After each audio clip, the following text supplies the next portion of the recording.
আমরা 4 পাড়া মিলে একটি খেলার আয়োজন করেছি। খেলা আমাদের আজকে শুধুমাত্র ঈদ উপলক্ষে, ঈদের আনন্দ উপলক্ষে।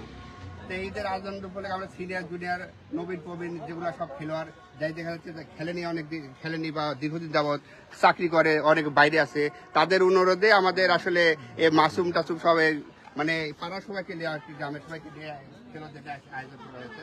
তো এই খেলার আজকে আমাদের পুরাতন যেগুলো খেলা আছে, এই আজকের এই খেলা সম্পর্কে এই পুরাতন যেগুলো প্লেয়ার আছে এরা দু একজন কথা বলার জন্য এখানে জায়দুল, আজকের খেলা সম্পর্কে জায়দুল কিছু বলে অল্প সীমিত খালি যে আজকের খেলা কেমন লাগে।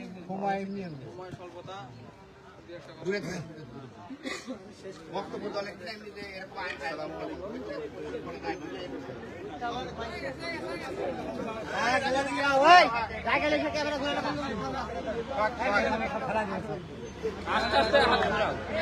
ভালো করে ভিডিও করো তো।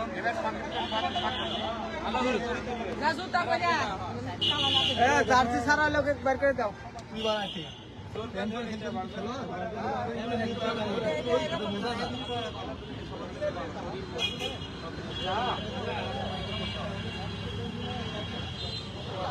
সুন্দর মতামত দিচ্ছে। এবার আমাদের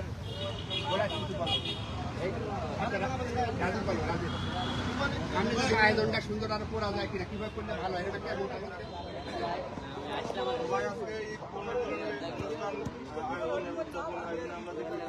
খেলার আয়োজন করছি।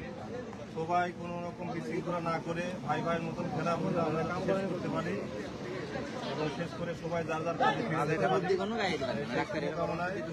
সবার উদ্দেশ্যে একটু কথা আমার বলার ছিল। সবাই সব খেলা লেখাপড়া করবে।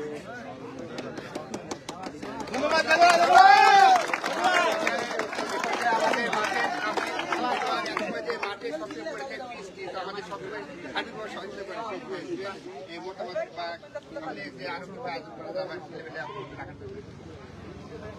সালামু আলাইকুম। ওয়ালাইকুম আসসালাম। জানাই শুভোদয়। তো আমার হ্যাঁ মাসুম, ছোট ভাই ভাইটা এইরকম আয়োজন আমাদের আসলে পুরোনো দিনের কথা মনে করা যায়, যে আমরা আসলে এই খেলার মাধ্যমে আমাদের নিজের চলাচল, আন্তরিকতা এটা কি বৃদ্ধি করতেছিলাম। তো আমরা চাইবো যে ধারাবাহিকতা প্রতিবার যাতে আমাদের এরকম একটা সুন্দর আয়োজন থাকে। আমি সংক্ষিপ্তভাবে বেশি কিছু বলবো না, এবং পাশাপাশি শুধু আয়োজন থাকলেই হবে না, আমরা যাতে এই খেলাটা যাতে সারা বছর ধারাবাহিকভাবে যারা ছোট আছে আমরা কন্টিনিউ রাখতে পারি, এই আশা ব্যক্ত রাখবো আমি ছোটদের। এই কথা বলে আমি আমার সংক্ষিপ্ত বক্তব্য শেষ করছি। আসসালামু আলাইকুম।